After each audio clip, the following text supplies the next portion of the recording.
कर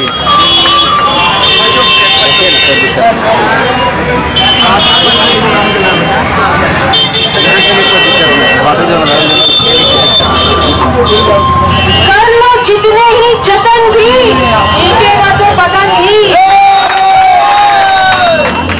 नमस्कार, अस्सलाम वालेकुम, आदाब। मैं ऑल इंडिया मजलिस-ए-इत्तेहाद-उल-मुस्लिमीन की महिला जिला अध्यक्ष डॉक्टर सारा श्वेता आर्या। आप सब मुझे बहुत सालों से जानते हैं। पहली बात, ना मैं हिंदू हूँ, ना मैं मुसलमानी हूँ, मैं हिंदुस्तानी हूँ। और आप सबको ये कहना चाहती हूँ कि 2 मिनट के लिए अपने अपने कामों को छोड़ करके मेरी इस बात को ध्यान से सुने, वरना जिस जगह हम रह रहे हैं वो वैसी का वैसा जैसा था 15 साल पहले वैसा ही रह जाएगा। बहुत से लोगों ने मुझे पूछा कि मैडम आप इस पार्टी में क्यों आ गई? आपको तो यहाँ से भी ऑफर था, आपको तो वहां से भी ऑफर था, आप ये मुस्लिम की पार्टी में क्यों चली गई? मैंने कहा आप जब ब्लड बैंक जाते हैं, मरीज जब मर रहा होता है, ब्लड पूछने के लिए तो क्या पूछते हैं? ब्लड ग्रुप कि पूछते हैं कि हिंदू का ब्लड है कि मुस्लिम का ब्लड है? और क्या पूछते हो? ये तो नहीं पूछते हैं ना कि हिंदू का ब्लड है कि मुस्लिम का ब्लड है। हम पूछते हैं ब्लड ग्रुप कौन सा है। तो फिर ये क्या मतलब है कहने का कि हिंदू और मुस्लिम की पार्टी ये एक सेक्युलर पार्टी है और ये हिंदुस्तानियों की पार्टी है और ये सीमांचल वासियों की पार्टी है। अब और कुछ बातें, इतने साल से मैं यहाँ पर हूँ, पढ़ाई मैंने यहाँ पे की। जब शुरू में मैंने प्रैक्टिस स्टार्ट किया, शादी हुई, पिछले 15-20 साल से करीब मैं हूँ यही सड़कों में मैं चलती हूँ। माफ कीजिए तो गाड़ी जरा बुरा चलाती हूँ, माफी मांगती हूँ। तो अब मैं इसी जगह पे आती जाती रहती हूँ। 20 साल से मुझे तो कोई डेवलपमेंट नहीं दिखा। आप लोगों को दिखा है क्या? ये रास्ता धीरे धीरे धीरे छोटा ही होता जा रहा है, इतना छोटा लगता है कि आप पैराशूट में उड़ के हम लोगों को जाना पड़ेगा, वरना वो भी नहीं मिलेगा हमें और हम यही खड़े रह जाएंगे। ठीक है, ऐसी हालत आपकी किशनगंज की बन के रखी हुई है। भाई क्यों हमें कोई नसीब नहीं है? क्यों हमें अस्पताल अच्छे नसीब नहीं है? क्यों हमें जीएसटी लगा करके रखा? मैं सारे दुकान वालों से पूछती हूँ, आप लोगों को बोला गया था कि आप सबके खाते में 15 लाख रुपए जाएंगे, बनके अमीर, मिल गया पैसा सबको?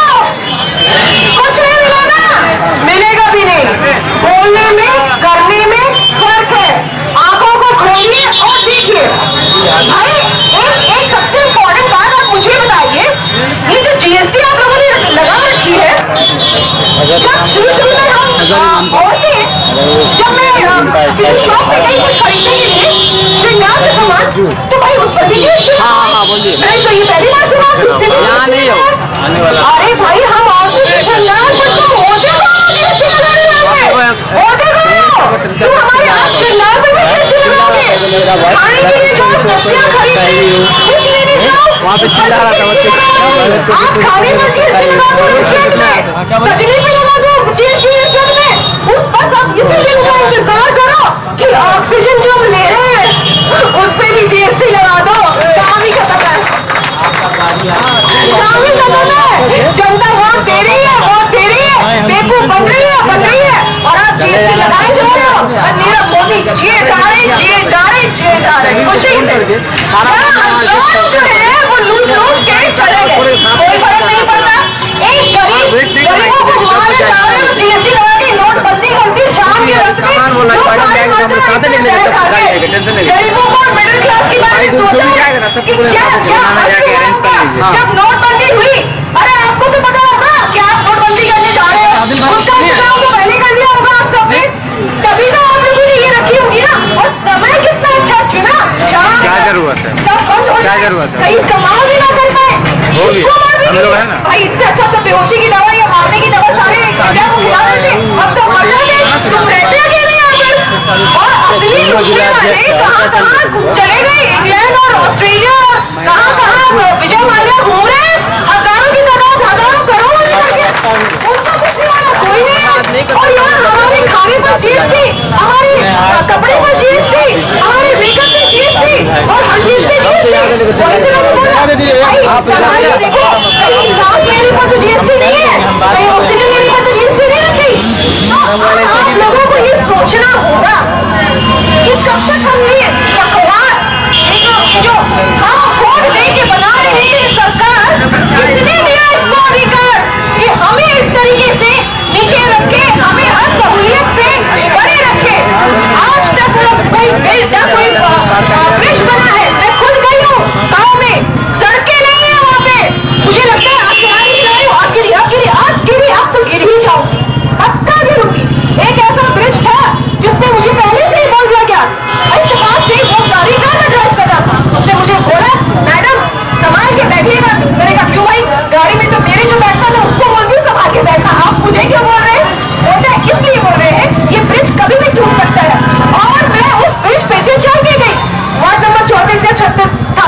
कि अगर अख्तरुल साहब ने को आप जिताते हैं और सत्ता में लाते हैं तो सारे जो वादे हैं उनसे पूरे मैं करवाऊंगी, हम सब मिलकर करवाएंगे।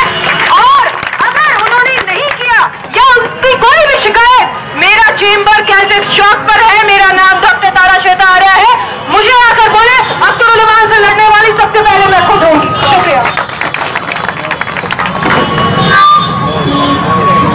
बिना वक्त को गवाए हुए मैं दावत देना चाहता हूँ MF पार्टी के जिला अध्यक्ष जनाब इशाक आलम साहब को कि वो आए और अपने तासुरात लोगों के सामने रखें।